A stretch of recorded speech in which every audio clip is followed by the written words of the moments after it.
हमने as a teacher ही आपको देखा है, बहुत से सवाल, ज़्यादातर तो मेरे टीचिंग टीचिंग के बारे से ही। जब सर, हम बीए में पहुंचे तो आर्य खान साहब अंग्रेजी पढ़ाया करते थे और खान साहब से अंग्रेजी पढ़ना एक ट्रीट थी। नहीं, शफाक साहब ने पैक बना लिया था 1987 में। हाँ, नाम उसका थोड़ा सा डिफरेंट था। मैं हमेशा हम ही कहूँगा क्योंकि मैं नहीं समझता कि एक शख्स पैक है।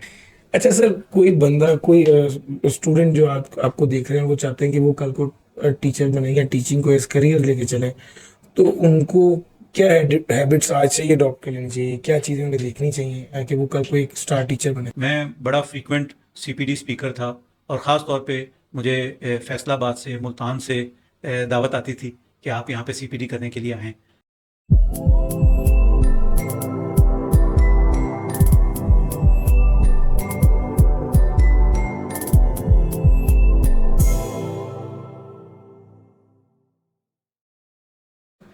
बिस्मिल्लाहिर्रहमानिर्रहीम।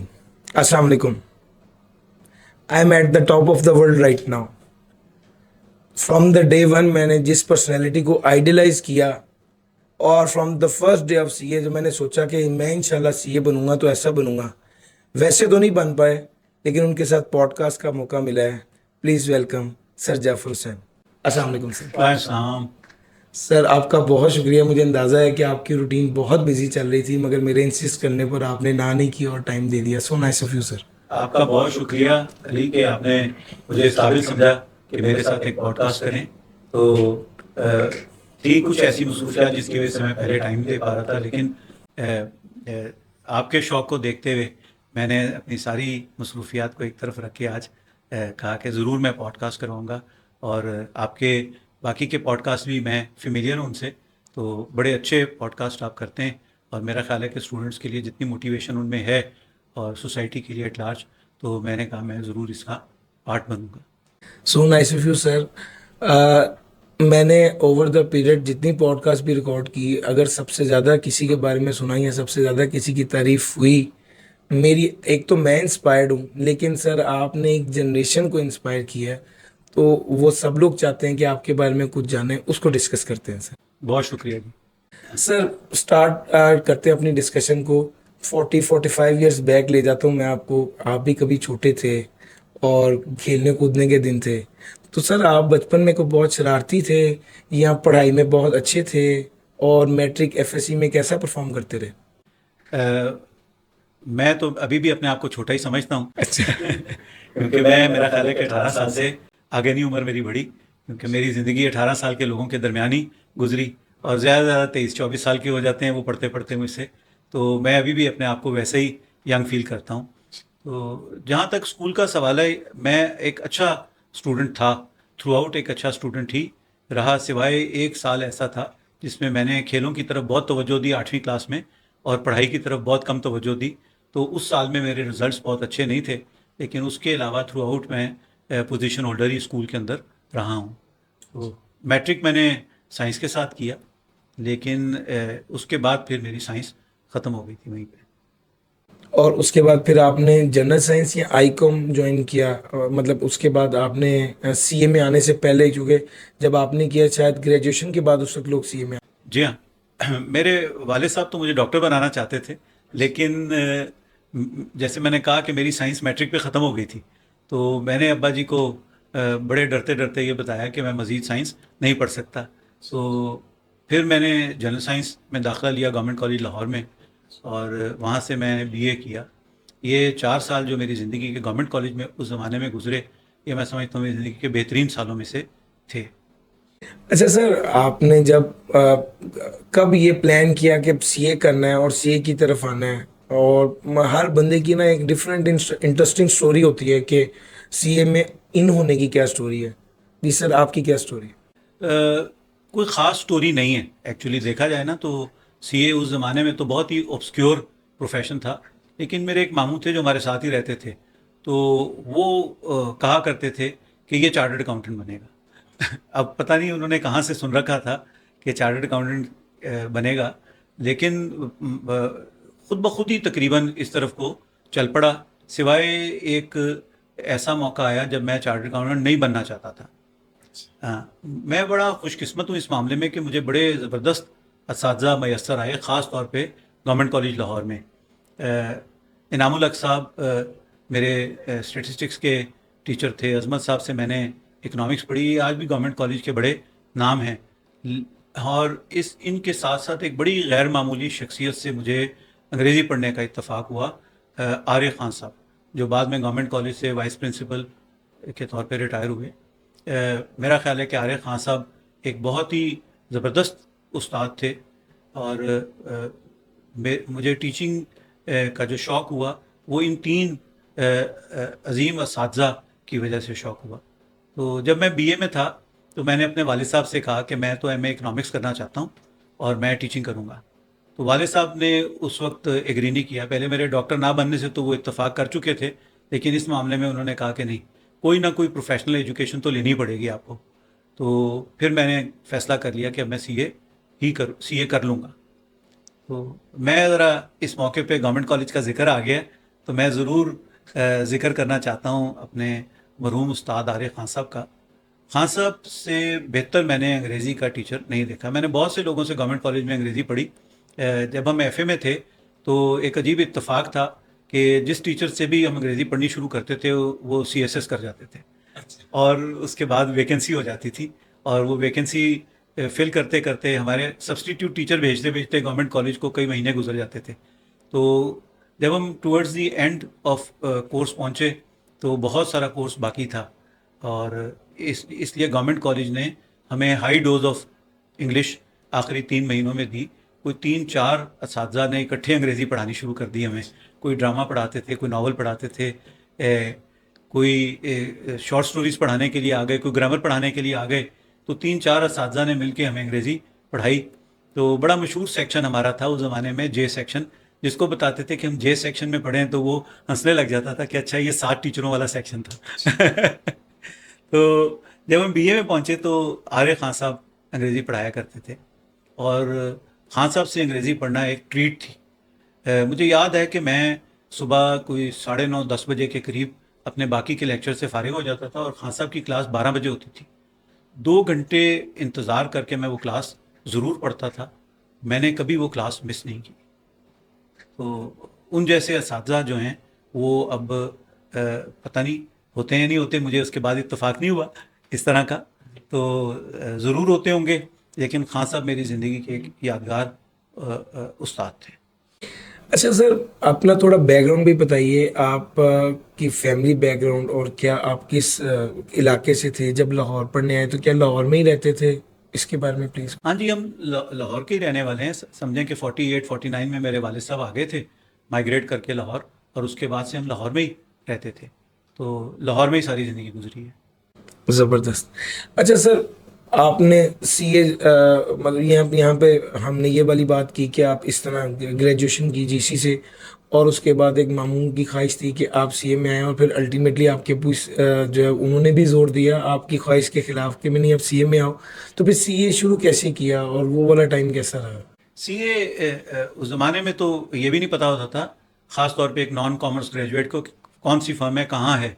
तो वालिद साहब के एक दोस्त थे, उनसे उन्होंने बात की कि भाई इसने बीए कर लिया, अब इसको सीए करवाना है। तो उन्होंने कहा मेरे एक दोस्त है, मैं उनके पास भिजवा देता हूँ, उनकी अच्छी फर्म है और ख़ुद भी बड़े अच्छे इंसान हैं, तो उनके पास आप भेज दीजिए ट्रेनिंग के लिए। तो मैं ट्रेनिंग के लिए शौकत अमीन शाह साहब के पास आ गया। तो मेरे उस्ताद हैं शाह साहब, बाद में मैं उनका पार्टनर भी रहा। अच्छा सर, आप क्या कहते हैं, उस वक्त तो आर्टिकल्स होते थे और उसके साथ साथ ही सीए की पर्चे भी होते थे। तो सर उस टाइम पर तो आर्टिकल्स के साथ पेपर पास करना ज़्यादा मुश्किल था। आपने भी कभी फेलियर देखा अपने इनिशियल कैफ लेवल में? उस वक्त सीए इंटर कहते थे इसको, और 6 पेपर थे, इकट्ठे पास करने होते थे 6 पेपर। लेकिन उनमें सब्जेक्ट्स जो थे वो 6 से ज़्यादा थे। 2 पेपर ऐसे थे जिनमें 50-50 नंबर के पेपर होते थे। तो ये समझ लें कि 8-9 सब्जेक्ट्स थे जो उस ज़माने में हमें पढ़ने पड़ते थे, और सारी सेल्फ स्टडी होती थी।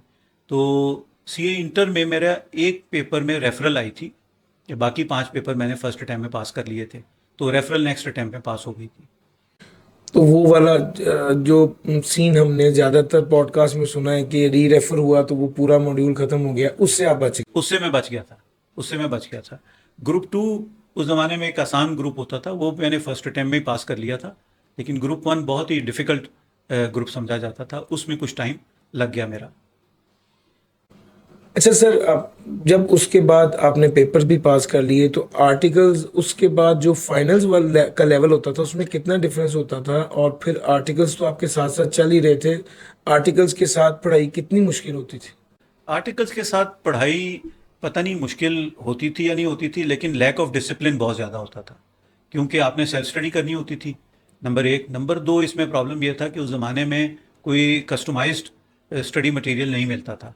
तो बहुत सारी किताबें होती थी जिनमें से आप रेलेवेंट टॉपिक्स ढूंढ ढांड के करते थे।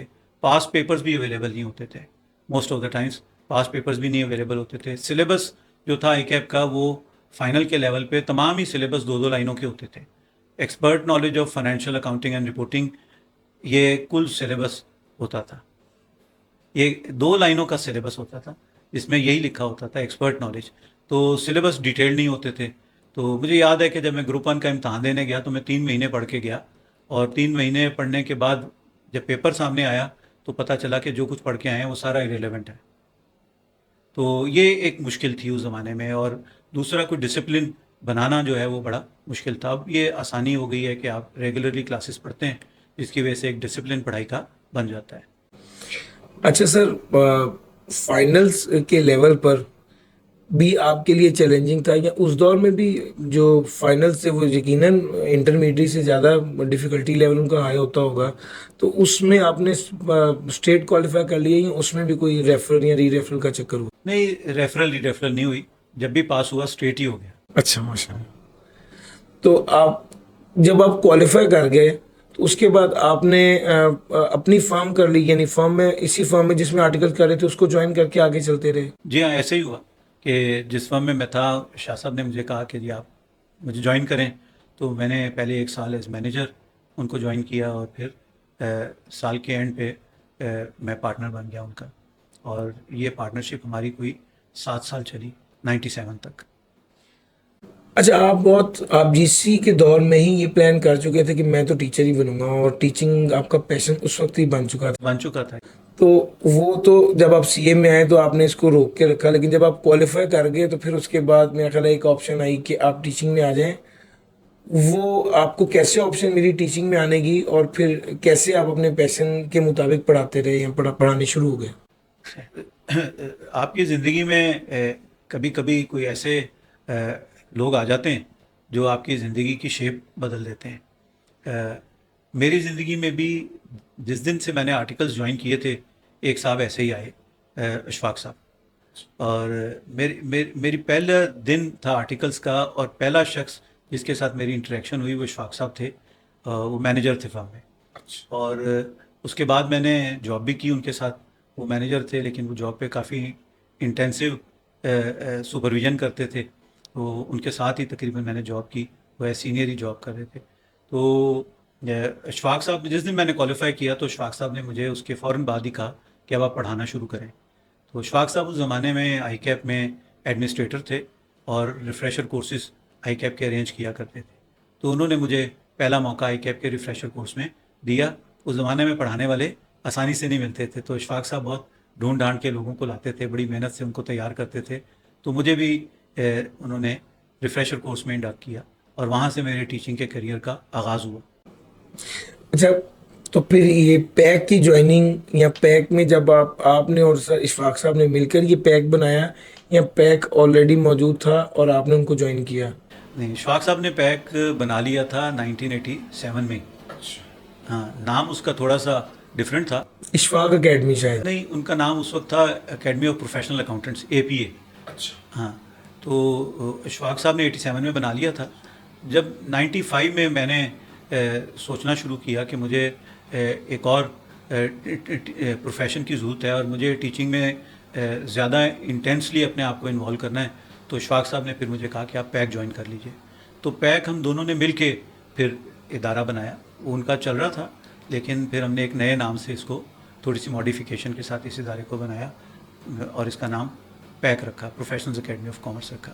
और वो वाला जो उनका था वो ख़त्म हो गया कि उनका भी चलता रहा? ग्रेजुअली फिर उसको उन्होंने ख़त्म कर दिया। अच्छा सर, यहाँ पर आप डिसाइड कर चुके थे कि for the rest of your life आप टीचिंग में ही रहेंगे, तो वो बहुत से लोग मना भी करते हैं और कहते भी हैं कि ये कोई बहुत सूटेबल प्रोफेशन नहीं है या लॉन्ग रन के लिए ठीक नहीं है, और हमेशा यही कहा जाता है कि फर्म के साथ एक दो लेक्चर पढ़ा लेना ज़्यादा सूटेबल है। ये एप्टीट्यूड पे आपके डिपेंड करता है। मेरा ख्याल है कि जितना कंफर्टेबल टीचिंग में था, मैं प्रैक्टिस में उतना कंफर्टेबल नहीं था।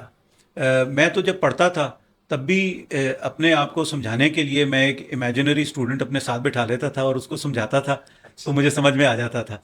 तो मैं तो हमेशा से ये समझें कि मेरे अंदर ये चीज़ थी कि मैंने टीचर बनना है।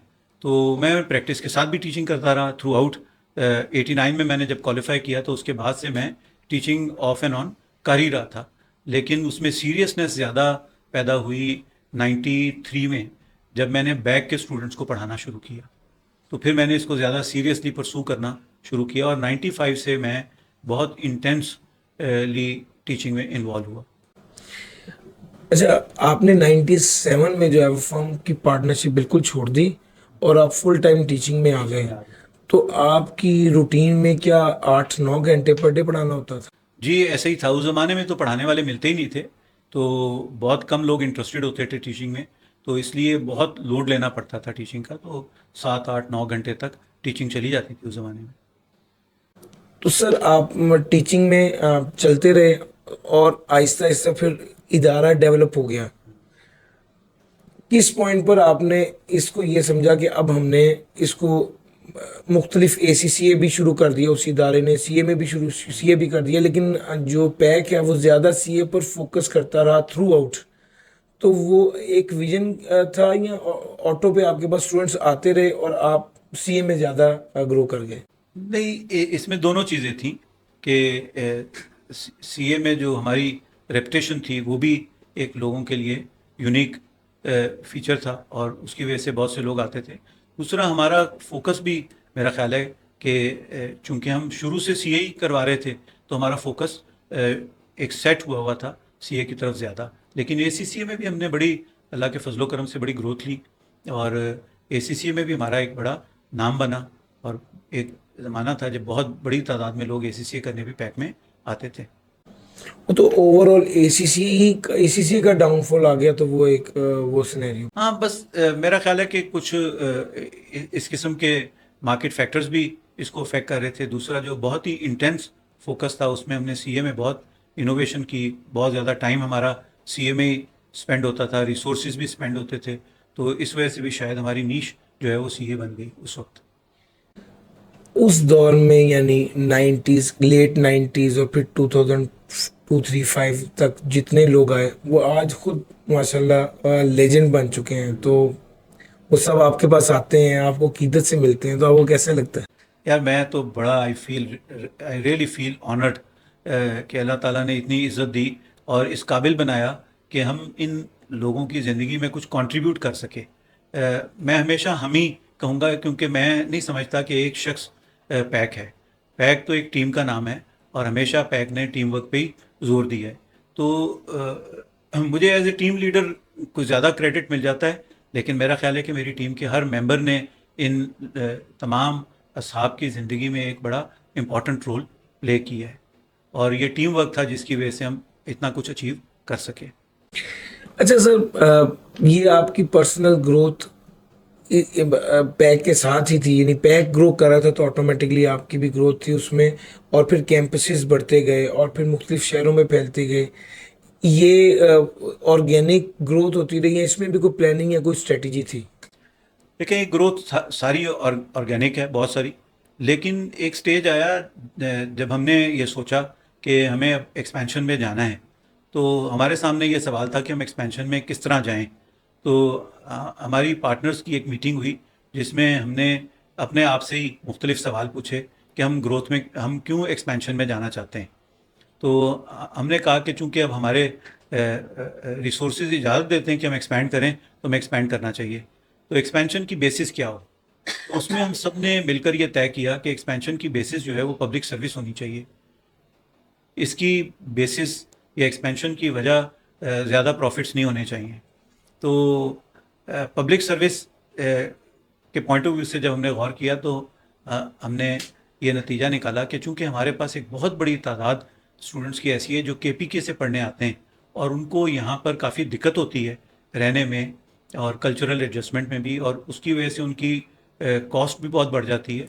तो हमें पेशावर जाना चाहिए और वहाँ कैंपस खोलना चाहिए। तो जब हम सर्वे के लिए पेशावर गए तो वहाँ पे ऑलरेडी 3 कॉलेजेस थे और तीनों की कंबाइंड स्ट्रेंथ जो थी वो 70-80 स्टूडेंट्स के करीब थी। हम तीनों कॉलेजेस के प्रिंसिपल से मिले, बड़े अच्छे दोस्त थे हमारे तीनों। तो उन्होंने हमें कहा कि ये तो मार्केट ही बहुत छोटी है, आप यहाँ आके क्या करेंगे। लेकिन मार्केट का मेजर हम लाहौर से लेकर गए थे कि ये तो बड़ी तादाद है जो पेशावर से बाहर निकलती है और इस्लामाबाद में रुकती है, लाहौर में आती है, कराची चली जाती है। तो इन लोगों को उनके घर के करीब ही अगर एजुकेशन मिल जाए तो ये यकीनन इनमें से एक बहुत बड़ी तादाद रुकना चाहेगी।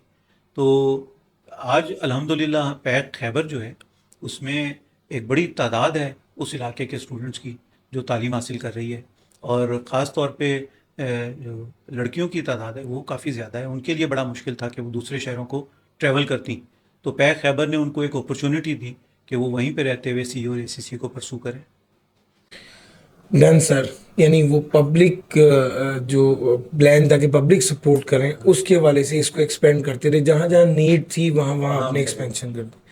अच्छा सर, ये तो एक आपकी ग्रोथ और आपकी पर्सनल लाइफ पर डिस्कशन थी। थोड़ी सी मैं ना आपके टीचर रोल की बात करना चाहता हूँ, जो यकीनन हमारे लिए, हमने एज ए टीचर ही आपको देखा है। बहुत से सवाल, ज़्यादातर तो मेरे टीचिंग के बारे से ही सर।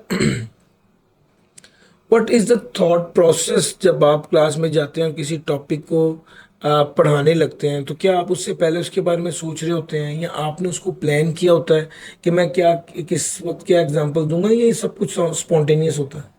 इसमें देखें, प्लानिंग के बगैर तो टीचिंग नहीं होती। आप हर लेक्चर आपको प्लान करना पड़ता है कि आप उसको कहाँ से शुरू करेंगे, उसका नेक्स्ट स्टेप क्या होगा, नेक्स्ट स्टेप क्या होगा, और एंड कहाँ पे आप करेंगे। इसके बगैर तो अगर आप पढ़ाएंगे तो वो रैंडम किस्म की थॉट्स होंगी जो स्टूडेंट्स उसको एक कोहेरेंट मैनर में ना समझ सकेंगे, ना याद रख सकेंगे। तो प्लानिंग तो बहुत ज़रूरी है। जो एग्ज़ाम्पल्स हैं वो कभी बहुत स्पॉन्टेनियसली आपके जहन में आ जाती हैं, और कभी कभार वो एग्जांपल्स आप पढ़ा पढ़ा के अपने एक्सपीरियंस से आप डेवलप कर लेते हैं। दोनों चीज़ें होती हैं उसमें। पहले लेक्चर में शायद वो स्पॉन्टेनियस थी, दूसरे लेक्चर में वो प्लान्ड हो गई। अगर वो एग्जांपल आपकी अच्छी चल गई और स्टूडेंट को समझ आ गई तो नेक्स्ट लेक्चर में वो प्लान्ड हो जाएगी। थर्ड लेक्चर में हो सकता है आप एक और स्पॉन्टेनियस एग्जाम्पल के साथ आएँ, और जब उससे नेक्स्ट सेशन में जाएँ तो वो भी एक प्लान्ड ही एग्जाम्पल हो। तो ये एक मिक्स सा चल रहा होता है टीचिंग में कि, लेकिन लेक्चर की प्रॉपर प्लानिंग जो है वो बड़ी ज़रूरी होती है। अच्छा सर, कैफ के स्टूडेंट के लिए ख़ास तौर पे, जब उसने बहुत सी चीज़ें खुद प्रैक्टिकली देखी नहीं होती, जैसे आप, मैं जब पहली बार पैक आया तो मुझे कहा गया कि जाफर हुसैन साहब ऑडिट पढ़ाते हैं, उनको किंग ऑफ ऑडिटिंग कहा जाता है। ऑडिटिंग जैसा सब्जेक्ट जिसके अंदर आप, एक ऐसा बच्चा आके बैठ रहा है जिसने कभी कंपनी नहीं देखी, और वो थ्रू आउट आपने उसको इमेजिन करवाना है और उसको सिखाना है कॉन्सेप्ट। ये कितना मुश्किल होता है और इसके लिए कितनी टीचिंग स्किल्स दरकार है? ये एक वाकई एक मुश्किल काम है, ख़ास तौर पे ऑडिट के सब्जेक्ट में एक ऐसे स्टूडेंट को पढ़ाना जिसने अभी बिजनेस ही नहीं देखा, उसको ऑडिट पढ़ाना एक रिलेटिवली डिफ़िकल्ट चीज़ है। लेकिन आप उसको आम फहम मिसालों से उसके जहन में कॉन्सेप्ट्स बनाते जाते हैं। मुझे ये जब बात बहुत से स्टूडेंट्स ने बाद में जब ट्रेनिंग के लिए गए तो उन्होंने कहा कि जी हम ट्रेनिंग के दौरान भी जब कोई चीज़ देखते हैं तो कई दफ़ा आपकी दी हुई एग्जांपल्स हमारे जहन में आ जाती हैं, और हमें वो चीज़ ज़्यादा बेहतर वहाँ पर भले समझ आए, लेकिन ऐसा नहीं था कि हमें वो चीज़ हमारे जहन में थी नहीं। तो एग्जांपल्स टीचर अपने एक्सपीरियंस से जो देता है प्रैक्टिकल लाइफ की, उससे वो चीज़ों को रिलेट कर जाता है, बच्चों को रिलेट करवा देता है कि ये कैसे होगा वहाँ जाकर। अच्छा सर, आप हम उस बाज़ों का ऐसा होता है कि स्टूडेंट मेरे पास आया और मुझे आगे कहता है कि सर मैंने 4 बार पेपर दिया है, मेरा नहीं पास हो रहा है, क्या मैं सीए क्विट कर दूं? What is the right time to quit CA? There is no right और wrong time to quit C A, कि आप फिक्स कर दें। लेकिन जब एक स्टूडेंट इस नतीजे पे पहुंच जाए कि वो ज़िंदगी में आगे नहीं बढ़ पा रहा और उसका सीए नहीं प्रोग्रेस कर रहा, तो मेरा ख्याल है कि that is the time to pursue the life. CA ज़िंदगी नहीं है। ज़िंदगी गुजारने का के लिए बहुत सी चीज़ों की जो ज़रूरत है, उनमें एक क्वालिफ़िकेशन भी है, कोई ना कोई क्वालिफ़िकेशन, और उसमें एक सीए भी है। लिहाजा अगर आपके इंटरेस्ट डेवलप नहीं हो रहा है एक प्रोफेशन में, तो मैं समझता हूँ कि जैसे ही आपको इस बात की रियलाइजेशन होती है कि ये this is not the right profession for you, that is the right time to quit any profession, not only CA, any profession. मैं बहुत से लोगों को जानता हूँ जिन्होंने फर्स्ट प्रूफ, सेकंड प्रूफ के बाद मेडिकल छोड़ दिया। उन्होंने उस स्टेज पे रियलाइज़ किया कि medicine is not the right field for them, छोड़ दिया। उनमें से मेरे एक स्टूडेंट थे, आदम शेख मरहूम, वो फर्स्ट प्रूफ पास करने के बाद सीए में आए और फर्स्ट अटैम्प्ट में अपने सारे एग्ज़ाम्स क्वालिफाई किए और वो केपीएमजी के पार्टनर बने बाद में। ज़बरदस्त। अच्छा, एक पॉइंट अब अगला ये है कि जो स्टूडेंट है वो मॉक पे फोकस नहीं करते। क्या मॉक वाकई उतना इम्पोर्टेंट है? जो कि बच्चा उस वक्त ये कह रहा होता है कि हम अपना पढ़ें या मॉक दें, मॉक को प्रिपेयर करें। वो बच्चे शुरू से थोड़ा लेजी होते हैं, फिर उसके बाद वो आगे चल रहे होते हैं तो वो जो फाइनल टच है वो उस तरह प्रॉपरली नहीं दे पाते। आपका क्या ख्याल है? क्या मॉक तैयारी के लिए कोई इम्पोर्टेंट चीज़ है? देखिए, पढ़ना जो है ना, वो सिर्फ क्लास अटेंड करना नहीं है। पढ़ने का एक पूरा पैकेज है जिसको आप पढ़ाई का नाम दें। ये एक टर्म है मेरे नज़दीक, ये एक लफ्ज़ नहीं है कि मैंने क्लास अटेंड कर ली और मैंने कहा जी मैं पढ़ रहा हूँ।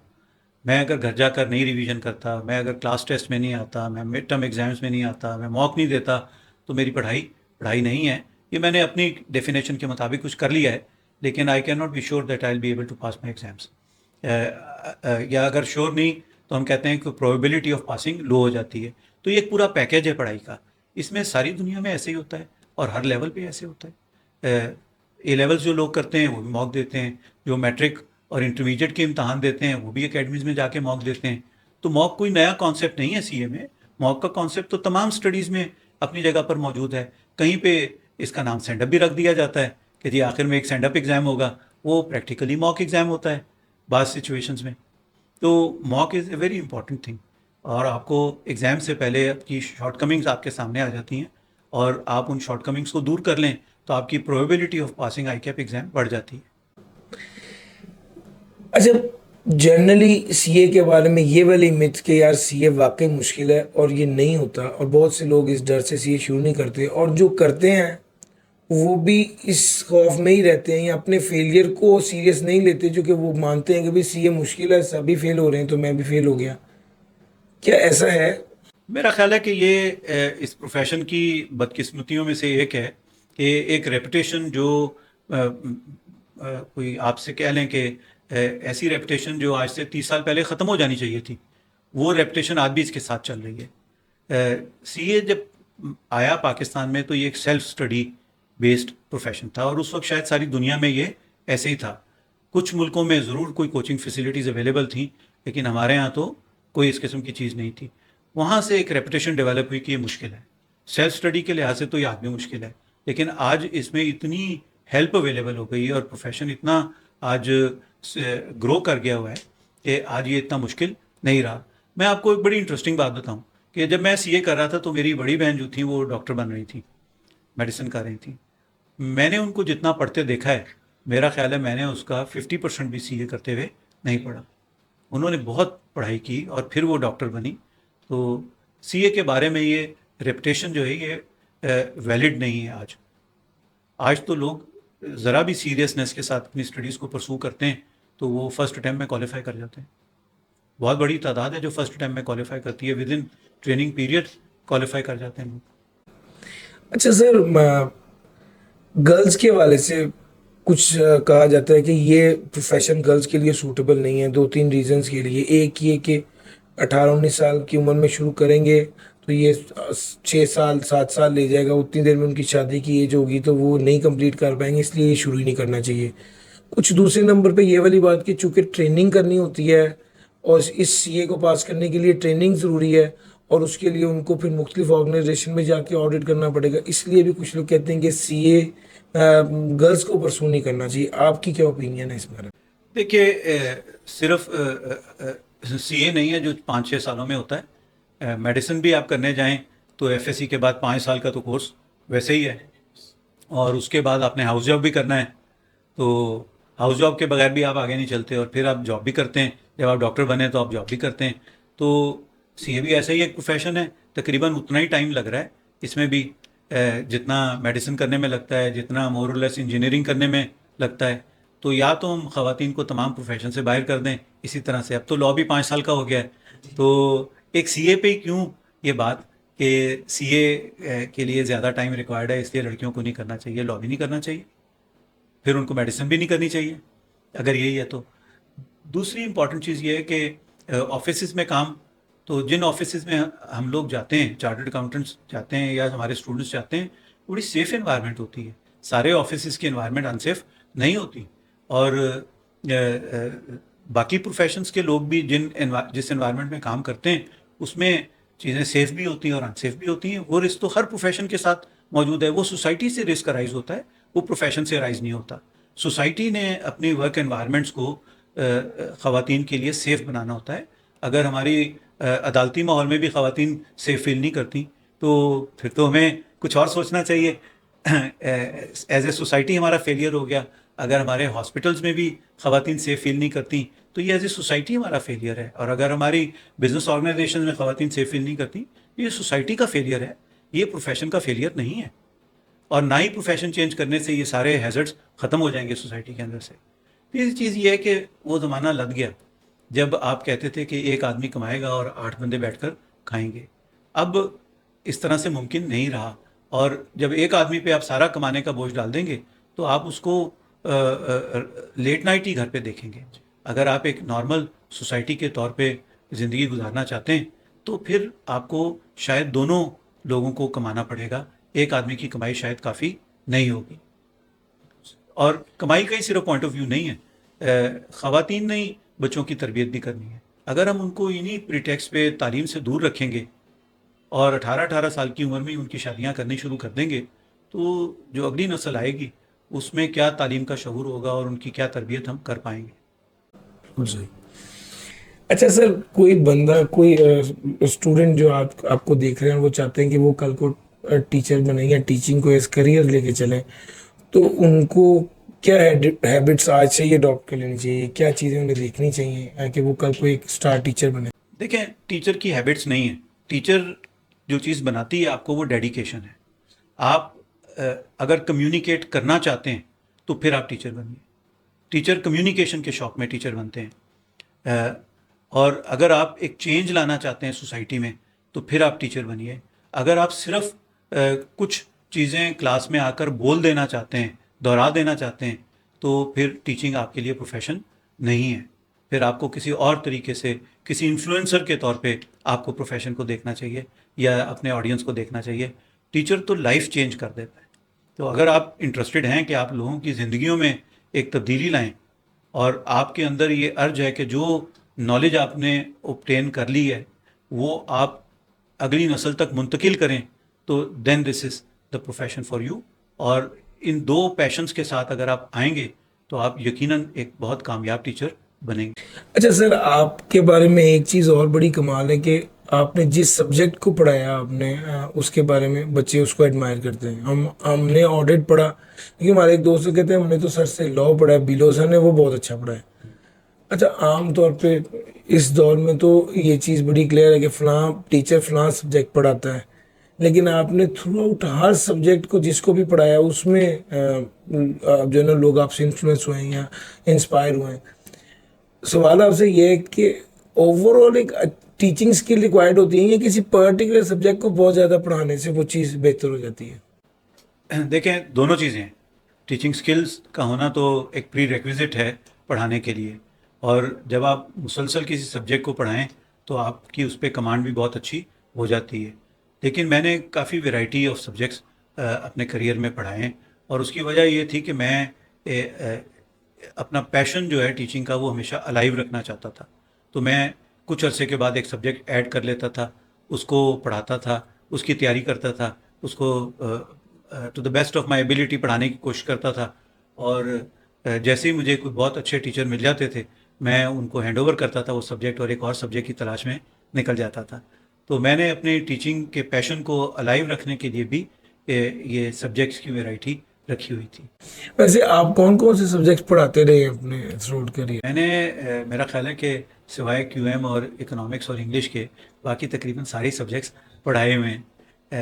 फाइनेंशियल अकाउंटिंग पढ़ाई हुई है, cost accounting, laws, business law और कॉर्पोरेट लॉज भी पढ़ाए हुए हैं। फाइनल में जब आईटी का सब्जेक्ट आईटी मैक इंट्रोड्यूस हुआ तो ने वो भी पढ़ाया।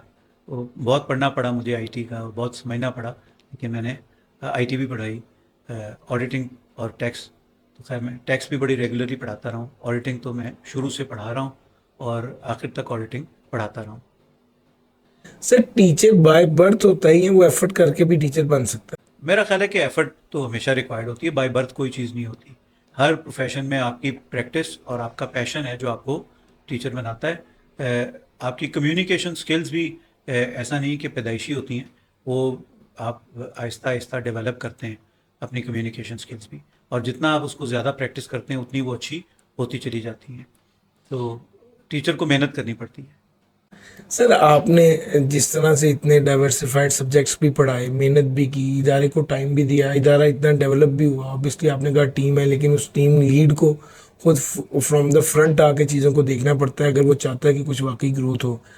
इस सारा कुछ करने के साथ साथ आपकी फैमिली है, आपकी घर की लाइफ है, आपके बीवी बच्चे हैं, बैलेंस कैसे क्रिएट किया? अगर आप balance in terms of number of hours कहें तो मैं कहता हूँ कि ये बैलेंस कभी भी क्रिएट नहीं हो सकता। एक हमारे दोस्त हैं, वो कहते हैं कि मैंने अपनी ज़िंदगी को 3 हिस्सों में बांटा हुआ है, लेकिन वो वाहिद मिसालें अभी तक मेरे सामने कोई और नहीं है। वो कहते हैं 8 घंटे मैं काम करता हूँ, 8 घंटे फैमिली को देता हूँ और 8 घंटे सोता हूँ। तो लेकिन मुझे उनके अलावा कोई और बंदा टाइम की इस इक्वल डिस्ट्रीब्यूशन में 3 हिस्सों में 3 इक्वल पार्ट्स में डिस्ट्रीब्यूट करता हुआ नज़र नहीं आया। लेकिन अगर आप क्वालिटी ऑफ टाइम की बात करें तो मैं कहता हूँ ये मैनेजेबल होता है। आप कम टाइम भी दें, लेकिन वो क्वालिटी टाइम होना चाहिए फैमिली के लिए, जिसमें आप सिर्फ मौजूद ना हो, आप उनके साथ एक मीनिंगफुल टाइम गुजार रहे हैं, तो ये एक बैलेंस हो जाता है। तो सर आपका लाइफ का एक बहुत की फीचर जो है वो ये है कि आप आईकेएफ के प्रेसिडेंट भी रहे, एक चार्टर्ड अकाउंटेंट बनना, फिर उसके बाद आगे बढ़ते बढ़ते इस पॉइंट तक पहुंचना कि आप आईकेएफ के प्रेसिडेंट बन जाए। मेरा ख्याल है कि बहुत से लोग तो सिर्फ इमेजिन ही कर पाते हैं। तो सर ये कैसे ज़हन में आया कि हम इस तरफ जाएं और इलेक्शंस की तरफ जाएं, और फिर ये कैसे आप एग्जीक्यूट कर पाए? देखिए, मेरा तो कोई इलेक्शन की एम्बिशन नहीं थी, लेकिन मेरे कुछ दोस्तों का ख्याल था कि जो लोग भी प्रोफेशन में कुछ कर रहे हों, उनको प्रोफेशन को वापस भी करना चाहिए कुछ, और उनको इस तरफ भी आना चाहिए, क्योंकि प्रोफेशन की कंटिन्यूटी जो है वो आईकैप और उसकी काउंसिल के ज़रिए ही है कि अगर वो प्रॉपर डिसीजन मेकिंग नहीं करेंगे और गवर्नेंस अच्छी नहीं करेंगे आईकैप की, तो प्रोफेशन उस तरह से तरक्की नहीं करेगा। तो मेरे कुछ दोस्तों का ख्याल था कि हर प्रोफेशनल की ये ड्यूटी है कि वो सोचे कि वो कैसे पे बैक करेगा। तो उन्हीं के मशवरे से मैंने काउंसिल के इलेक्शन लड़े और इत्तेफाक से मैं आईकैप का प्रेसिडेंट भी बन गया। ज़बरदस्त सर। अच्छा, एक उससे अगला सवाल ये बनता है कि आपके टेन्योर में कौन सी नोटेबल कॉन्ट्रीब्यूशंस हैं जो आपके एंड से हैं टुवर्ड्स दिस प्रोफेशन? देखिए, उस वक्त भी एक एजुकेशन स्कीम आई जिसमें मैं समझता हूँ कि मेरी भी कंट्रीब्यूशन थी। पूरी काउंसिल करती है बहुत सी चीज़ों में कंट्रीब्यूट। ये बैठकर बाहर सोचना कि ये सब कुछ प्रेसिडेंट कर रहा है, ये भी अगेन गलत है। प्रेसिडेंट की एक पूरी टीम होती है और उस टीम के बगैर प्रेसिडेंट भी कुछ अचीव नहीं कर पाता। तो ये पूरी काउंसिल की कलेक्टिव एफर्ट होती है। दोनों वाइस प्रेसिडेंट्स सपोर्ट कर रहे होते हैं प्रेसिडेंट को। पूरा एक सेक्रेटेरिएट है जिसके बगैर इंस्टीट्यूट एक दिन भी नहीं चल सकता। वो सेक्रेटेरिएट बहुत कंट्रीब्यूट करता है, लेकिन आखिर में फिर अगर कुछ हो जाए तो वो चूँकि फुल हम कहते हैं टीम लीडर को लगा दें तो लोग प्रेसिडेंट को लगा देते हैं। मैं समझता हूँ कि मैं जो कुछ भी मेरे टेन्योर में हुआ वो इन सब लोगों की कंबाइंड एफर्ट का नतीजा था। अच्छा सर, जब आप इतनी टॉप पोजीशन पर पहुंच जाते हैं और मतलब आईकैप को अपने थॉरली हर एंगल से असेस किया है, आगे कहाँ देखते हैं आईकैप को?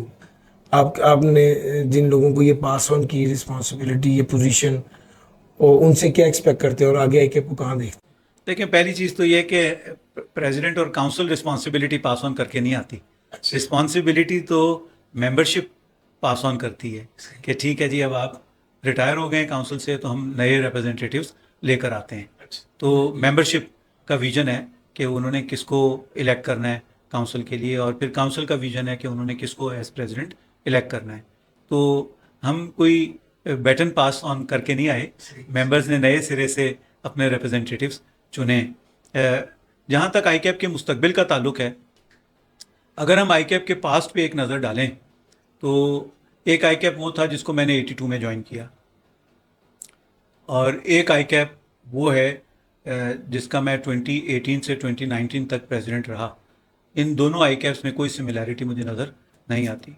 वो एक बहुत छोटा सा आईकैप था जो स्टैग्नेंट, काफ़ी चीज़ों के मामले में स्टैग्नेंट था, और वही आईकैप आज तरक्की करते करते इस आईकैप तक पहुंच गया है जिसके किसी भी एस्पेक्ट से अगर आप कंपैरिजन करें 61 वाले आईकैप से 82 वाले आईकैप से, तो कोई कंपैरिजन नहीं बनता इसका। तो आईकैप एक प्रोग्रेसिव इदारा है, बहुत तरक्की कर रहा है। 61 से 82 तक भी इसने बहुत तरक्की की। 82 से 2004 तक इसकी जो तरक्की मैंने देखी, 82 में मैंने प्रोफेशन ज्वाइन किया, 82 से 2024 तक जो तरक्की मैंने देखी है वो फिनोमिनल है।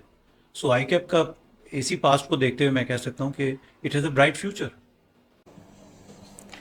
Done sir. अच्छा, उसमें जब ये इलेक्शंस और ये सारी कैंपेन्स होती है उसमें काफ़ी नेटवर्किंग इन्वॉल्व होती है। आप क्या समझते हैं? आपके तो माशाल्लाह जितने स्टूडेंट्स हैं, आपको तो उस तरह से नेटवर्किंग की ज़रूरत नहीं होगी, लेकिन जो और बहुत से लोग हैं जो काउंसिल में आना चाहते हैं, वो नेटवर्किंग करना चाहते हैं, उनके लिए क्या टिप्स हैं कि कैसे नेटवर्किंग की जाए? क्या अगर आप मुझसे पूछें तो मैं ये नहीं कहता कि जी मेरी नेटवर्किंग इलेक्शन के लिए थी। मैंने कभी इलेक्शन के लिए नेटवर्किंग नहीं की थी। सिर्फ मेरे स्टूडेंट्स नहीं थे, मेरे बहुत से दोस्त भी थे। आप इलेक्शन के लिए नेटवर्किंग नहीं करते, आप एक profession, you belong to a profession. मैं I belong to this profession. मैं आई कैप के मैटर्स में जिस कैपेसिटी में भी इन्वॉल्व हो सकता था, काउंसिल के इलेक्शन से पहले भी मैं इन्वॉल्व था। मैं बड़ा फ्रीक्वेंट सीपीडी स्पीकर था, और ख़ास तौर पे मुझे फैसलाबाद से, मुल्तान से दावत आती थी कि आप यहाँ पे सीपीडी करने के लिए आएँ। लाहौर में मैं एक फ्रीक्वेंट सीपीडी स्पीकर था अकाउंटिंग और ऑडिटिंग स्टैंडर्ड्स पे। तो मेरी एक सेंस ऑफ बिलोंगिंग थी इस प्रोफेशन से, यही मेरा नेटवर्क था। वहाँ पे जो लोग आते थे उनसे मैं मिलता था, मेरे दोस्त थे, मेरे कुलीग्स थे, और मेरे स्टूडेंट्स भी थे। तो मैंने कोई ये नहीं था कि इलेक्शन के लिए उनके साथ एक नेटवर्क बनाया, मैं तो ऑलरेडी एक नेटवर्क का पार्ट था। बिल्कुल सही। अच्छा सर, एक सवाल अगला ये है कि आप लिखते भी हैं माशाल्लाह, और मैंने आपके कॉलम्स देखे हैं, तो ये कब आपको ख्याल आया कि मुझे लिखना भी चाहिए? और है तो आप इंटेलेक्चुअल, ऑब्वियसली पढ़ने लिखने का ही काम था, लेकिन कब ये डिसाइड किया कि इसको बाकायदा कॉलम लिखें और इस तरह? हाँ, ये मुझे ख्याल तो बड़े अरसे से जहन में चल रहा था कि कुछ लिखना चाहिए, और फिर मैंने लिखा भी, बड़ी रेगुलरली लिखा। पहले मैंने इंग्लिश में लिखना शुरू किया, फिर मैंने उर्दू में लिखना शुरू किया, लेकिन अभी इसमें भी ब्रेक आ गई है। कोई तकरीबन 1 साल से मैंने कुछ नहीं लिखा, तो मैं इसको रीस्टार्ट करने के लिए सीरियसली और कर रहा हूँ कि मैं अपनी जो राइटिंग है उसको रीस्टार्ट करूँ और लिखूँ। कुछ हालात ऐसे हैं मुल्क के कि आप बहुत सी बातें खुलकर नहीं लिख पाते, तो इस वजह से भी एक इम्पेडिमेंट आ जाता है। Sir ji, what should be the ideal outcome जो स्टूडेंट अटेन करे आफ्टर द आर्टिकल्स या फ्रॉम द आर्टिकल्स? ये आर्टिकल्स जो है ना जी, अगर आप मुझसे कहें कि मेरी ज़िंदगी में सबसे ज़्यादा क्या चीज़ है जिसने मेरी आज की ज़िंदगी को शेप दी, तो मैं कहूँगा वो मेरे 4 साल की ट्रेनिंग कॉन्ट्रैक्ट था। ये इतनी बड़ी अपॉर्चुनिटी है कि आपको उंगली पकड़ कर कोई सिखाता है। मुझे याद है कि जब मैं पहली जॉब पे गया तो मैंने एक कागज़ पंच किया, जो फाइल में फाइल ही नहीं हो सकता था क्योंकि कागज़ सेंटर से पंच नहीं हुआ था। तो मेरे एक सीनियर ने मुझे, जो सीनियर थे जॉब के, उन्होंने मुझे बिठा के कागज़ पंच करना सिखाया, कागज़ स्टेपल करना सिखाया, वर्किंग पेपर बनाना सिखाया, वर्किंग पेपर में लिखना सिखाया, ऑडिट में एक एक डॉक्यूमेंट को एग्जामिन करना सिखाते हैं लोग, एक एक रेकन्सिलिएशन कैसे बनती है, कैसे रिव्यू होती है, ये आपको उंगली पकड़ के लोग सिखाते हैं।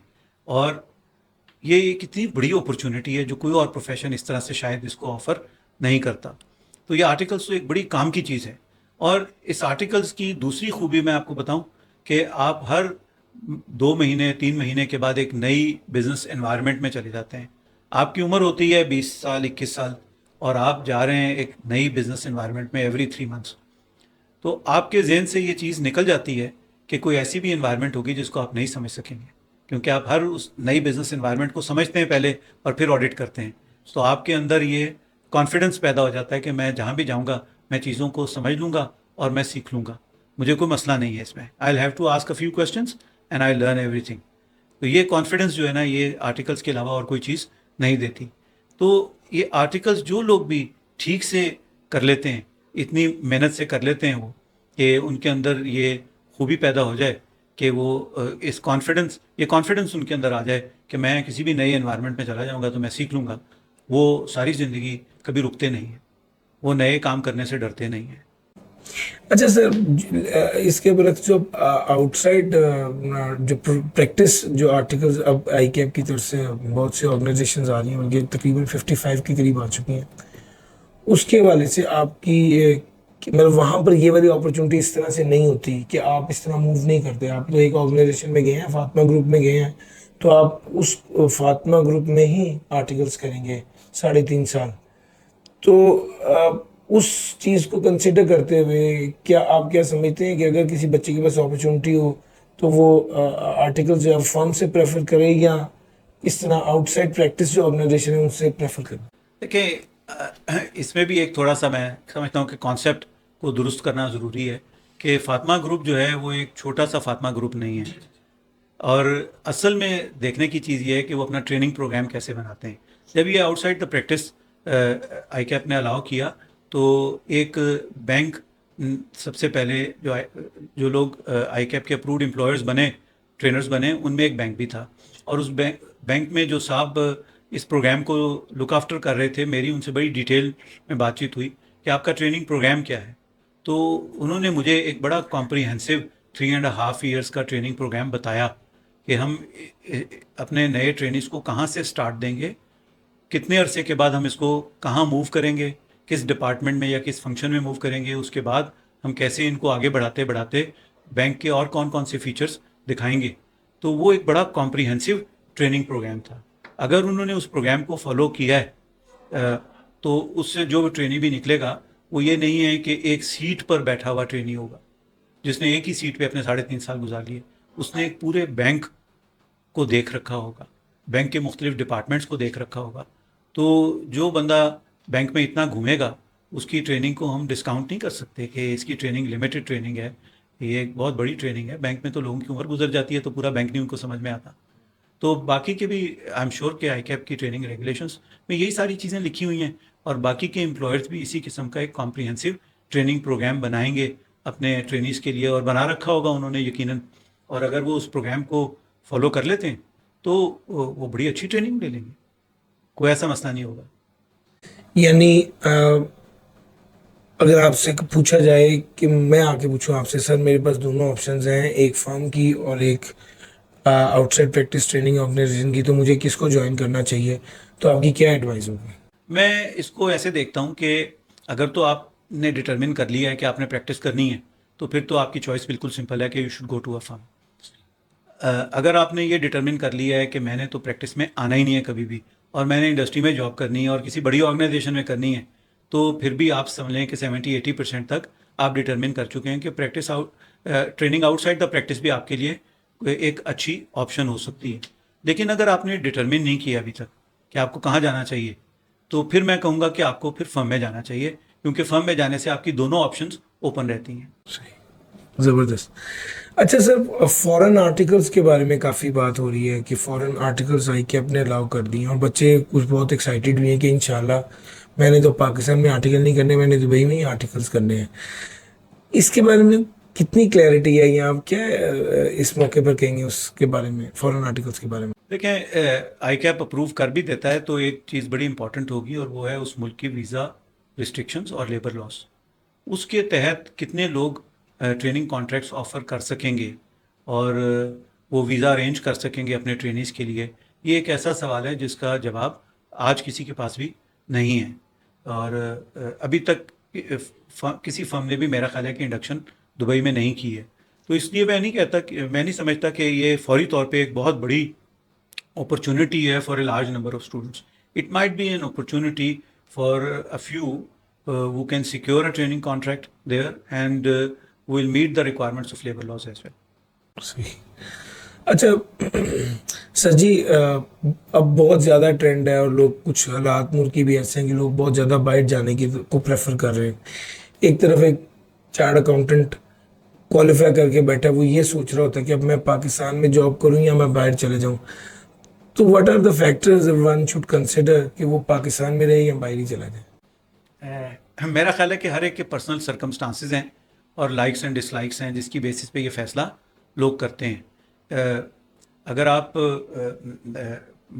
मिसाल के तौर पे पाकिस्तान में बहुत कंफर्टेबल लाइफ गुजार रहे हैं तो शायद आप बाहर ना जाना चाहें। लेकिन अगर आप पाकिस्तान की ट्रैफिक से बहुत तंग हैं, पाकिस्तान के लॉ एंड ऑर्डर की सिचुएशन में बहुत कंफर्टेबल फील नहीं करते, या आप जल्दी कुछ वेल्थ एक्यूमुलेशन करना चाहते हैं ताकि आप पाकिस्तान में कंफर्टेबल लाइफ एंजॉय कर सकें, तो शायद आपके लिए बाहर जाना ही बेहतर है। तो ये कोई इसका हार्ड एंड फास्ट रूल नहीं है। मेरे पास भी बहुत से लोग आते हैं तो मैं उनको कहता हूँ कि मुख्तलिफ फैक्टर्स हैं जिनको आप सामने रख कर खुद फैसला कर सकते हैं। उसमें आपकी फैमिली है, आपकी पर्सनल एम्बिशंस हैं और अवेलेबल अपॉर्चुनिटीज़ भी हैं। अच्छा सर, एक ये सवाल है बड़ा कि सर कुछ बच्चे आते हैं, आर्टिकल्स कंप्लीट हो चुके हैं, क्वालिफाई नहीं किया और पूछते हैं कि सर हम शादी कर लें। तो क्या अब ये शादी करने की एडवाइस दे देनी चाहिए उनको कि जिनको कहेंगे शादी के बाद आहिस्ता आहिस्ता क्वालिफाई करते रहना, या उन्हें कहना चाहिए कि शादी 1-1.5 साल डिले करो, पहले क्वालिफाई करो फिर उसके बाद शादी कर लें? लेकिन ये भी डिपेंड करता है ना कि पूछने वाले की उम्र क्या है। ठीक है, सही अगर कोई 24-25 साल का बच्चा पूछेगा तो मैं उसको कहूँगा कि अभी तो ज़रा ठहर जाओ, 1-1.5 साल कोई फ़र्क नहीं पड़ता। लेकिन अगर कोई ऑलरेडी 30-31 साल हो गया हुए किसी की उम्र, तो मैं उसको कहूँगा कि पूरी लाइफ को होल्ड पे मत रखें, you continue with your life. और शादी भी उस लाइफ का एक पार्ट है, जॉब भी उस लाइफ का एक पार्ट है। और इसके साथ अब आप ज़रा एक्स्ट्रा मेहनत करके कोशिश करें कि जो आपने पीछे नालायकी कर ली है उसको आप एड्रेस करें एक्स्ट्रा लेबर से, बजाय इसके कि आप पूरी लाइफ को होल्ड पे रख लें। अच्छा, कुछ लोग सीए करने के बाद भी बहुत ज़्यादा खुश नहीं रहते, कहते हैं यार बस कर लिया है, लेकिन वो अपनी ज़िंदगी को एंजॉय नहीं कर पाते। उन्हें लगता है कि कर तो लिया है लेकिन शायद मुझे ये नहीं करना चाहिए था, और उन्होंने बहुत ज़्यादा मेहनत से वो अचीव भी नहीं किया होता, तो वो कर लेते हैं लेकिन वो बहुत ज़्यादा सेटिस्फाइड नहीं रहते। क्या उसके बाद भी कोई ऑप्शन है या उन्हें सोचना चाहिए कि वो कुछ और कर लें? देखें, लाइफ में जो है happiness is a very essential thing for living a good life. तो अगर आप बहुत ही अनहैप्पी हैं अपनी लाइफ से और उसकी वजह आपकी क्वालिफिकेशन या आपकी नेचर ऑफ जॉब है, नेचर ऑफ वर्क है, तो फिर तो मैं कहता हूँ कि कभी भी लेट नहीं है। आप कोशिश करें कि आप किसी और प्रोफेशन में चले जाएं, आप कुछ और कर लें। मुझे एक दफ़ा एक साहब मिले जिन्होंने सीए किया, एक फर्म में पार्टनर थे, और उसके बाद वो फाइन आर्ट्स की तरफ चले गए। उन्होंने कहा कि बस ये कर लिया जितना काम अकाउंटेंट का करना था, अब कुछ और करूँगा। तो लोग चेंज कर लेते हैं। So if someone is very unhappy, तो मेरी तो एडवाइस उनको यही है कि फिर ज़रूर वो काम करें जिससे आपको हैप्पीनेस मिलती है। अच्छा सर, मैंने देखा है ओवर द पीरियड लोग जब एक रेपिटेटिव काम करते हैं तो वो थक जाते हैं, उकता जाते हैं। आपको टीचिंग प्रोफेशन में 30+ ईयर्स हो गए हैं, पढ़ाते जा रहे हैं, आज भी आपकी आंखों में वैसी ही चमक है कि आज आपके सामने स्टूडेंट बैठे हैं और पढ़ रहे हैं आपसे। आप कभी थके नहीं? आपने कभी सोचा नहीं कि ये बस मैं थक गया हूँ, मैं अब कुछ और करता हूँ, या आपका पैशन उसी तरह ही रहा? उसकी क्या वजह है? देखें, अब तो मैं बहरहाल नहीं पढ़ा रहा, लेकिन उसकी वजह शायद थकना नहीं है।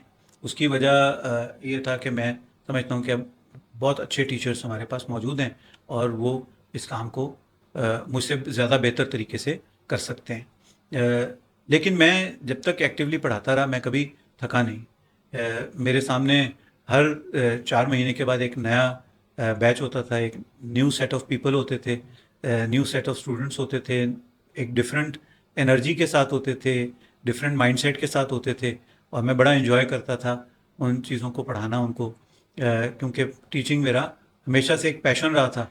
तो मैं एक प्रोफेशनल टीचर, देखें एक प्रोफेशनल टीचर की लाइफ जो है वो 30-35 साल की उसकी वर्किंग लाइफ होती है, और वो चाहे स्कूल में हो, चाहे कॉलेज में हो, चाहे यूनिवर्सिटी में हो, उसने पढ़ाना है। अगर वो अपने पैशन को अलाइव नहीं रखता तो वो एज ए टीचर डेड हो जाता है। So one has to keep one's passion alive. उसके लिए ज़रूरी होता है कि आप नई नई चीज़ें पढ़ते भी रहें, आप कोई डाइवर्सिटी लाएं अपनी टीचिंग में। आप वही 50 साल पुराने या 30 साल पुराने नोट्स ना दें, बल्कि आप नई एग्जांपल्स के साथ आएँ, नए स्टडी मटेरियल के साथ आएँ। आप स्टूडेंट्स को एक डिफरेंट स्टाइल में पढ़ाने की कोशिश करें, तो आपका पैशन अलाइव रहता है। ज़बरदस्त सर। अगला मैंने क्वेश्चन करना था और आपने उसको अपने इसी क्वेश्चन आंसर में ही उसको कवर कर दिया रिस्पॉन्स में, कि सर आप अपने आप को कॉन्टिन्यूसली अपडेट कैसे कर सकते हैं। तो मुझे लगता है कि आपने इसको भी इसके साथ ही कवर। हाँ जी, पढ़ना पड़ता है, नई चीज़ें आती हैं, आप उनको पढ़ते हैं, फिर चीज़ों पे गौर करते रहते हैं। मैं ऑडिटिंग स्टैंडर्ड्स में पढ़ा रहा था। आप कह लें कि मैं कोई 91 से कंटिन्यूसली ऑडिटिंग स्टैंडर्ड्स पढ़ा रहा था। लेकिन 20-25 साल के बाद भी कभी कभी पढ़ाते पढ़ाते आपको ख्याल आता था कि इसका एक एस्पेक्ट ये भी तो हो सकता है, जिसका जो मतलब मैंने निकाला आज से 25 साल पहले, ये भी तो एक मतलब हो सकता है। तो आप बड़े हैरान होते हैं कि जिस चीज़ को आपने 20वीं मरतबा पढ़ा, उसमें से एक नया, कभी स्टूडेंट ऐसा सवाल उठा देता था कि आप नए सिरे से गौर करके तो कहते थे हाँ ये भी इसका एक मतलब हो सकता है। और अगर आप उसको एक्नॉलेज कर देते हैं क्लास में कि हाँ यार ये भी एक मतलब हो सकता है, और मेरा तो ध्यान ही नहीं गया इस पे, तो मैं समझता हूँ कि आपने एक प्रोफेशनल बना दिया है जो सामने बैठा हुआ बंदा है। वो जो जितना इंस्पायर होगा आपकी इस बात से, जितना मोटिवेटेड फील करेगा, वो आपको सारी ज़िंदगी याद रखेगा, और वो कुछ ना कुछ बनेगा आपकी इस बात से। तो अप्रिशिएट करें। जहाँ तवज्जो नहीं गई वहाँ लोगों को बताएं कि हाँ यार मेरी तो तवज्जो नहीं गई इस पे, तो यू फील यंग। ज़बरदस्त। अच्छा सर, आप तो बहुत से लोगों को बुलाते हैं, इंटरव्यू करते हैं, और टीचर तो आप ग्रेट हैं ही, लेकिन आप वो बंदे हैं बेसिकली जो जिनकी एडवाइस से लोग ग्रेट बनते हैं बेसिकली।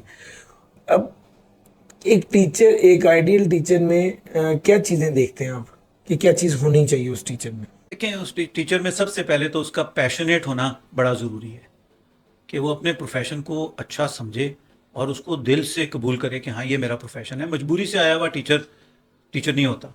जिसको कोई काम ना मिला और वो टीचिंग में आ गया, तो वो टीचर अच्छा नहीं बनता। जो उसको छोड़ के आता है वही टीचर अच्छा होता है। दूसरी इंपॉर्टेंट चीज़ ये है कि आप इस पैशन के साथ आएँ कि you are going to make a difference in the lives of your students, तो आप बहुत ज़बरदस्त टीचर होंगे। और तीसरी, जो मैंने पहले भी कहा कि आप के पास जो नॉलेज है वो आप ट्रांसफ़र करना चाहते हैं अपनी अगली जनरेशन को, तो ये भी एक टीचर के लिए बड़ी इम्पॉर्टेंट ट्रेट है कि वो कंजूस नहीं होता जो दरख्त पे चढ़ना ना सिखाए।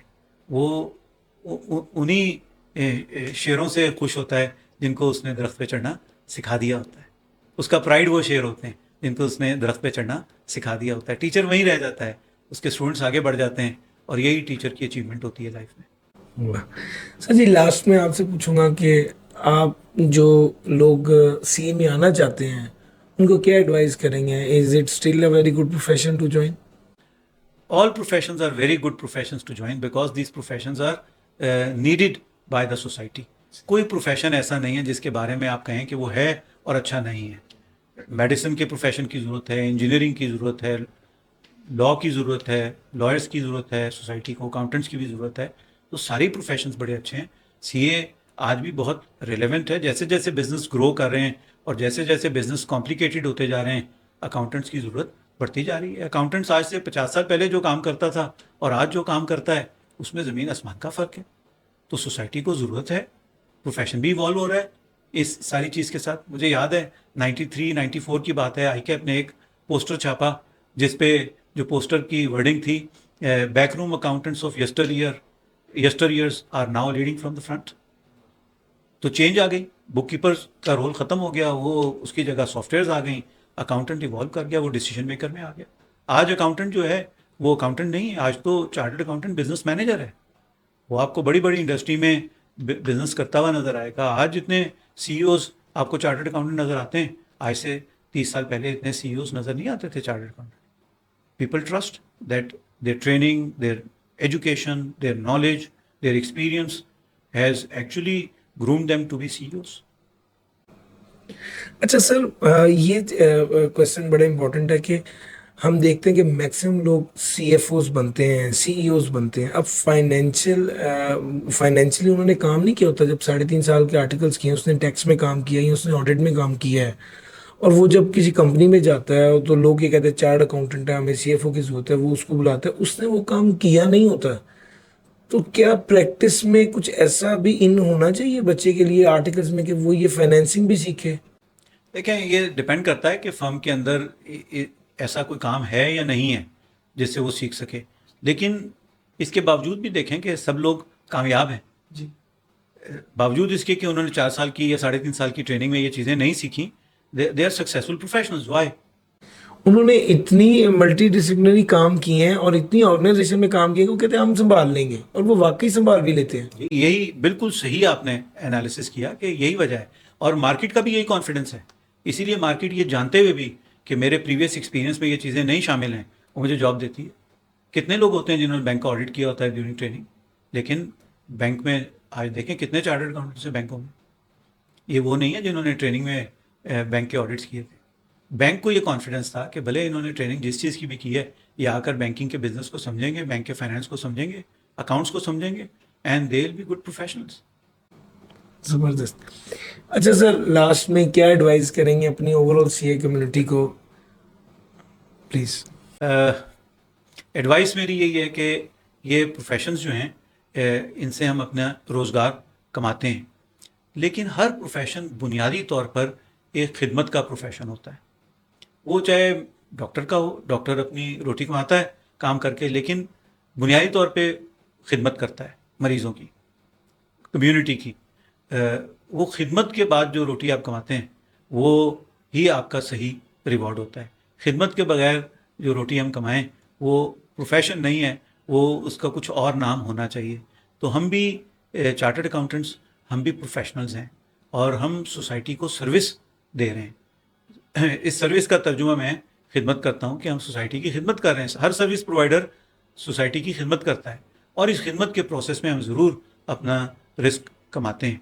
तो हमें किसी स्टेज पे भी अपनी लाइफ में ये नहीं भूलना चाहिए कि बुनियादी तौर पे हम सर्विस प्रोवाइडर हैं, हम खिदमत करने वाले लोग हैं, और इस प्रोसेस में रोटी कमाएंगे।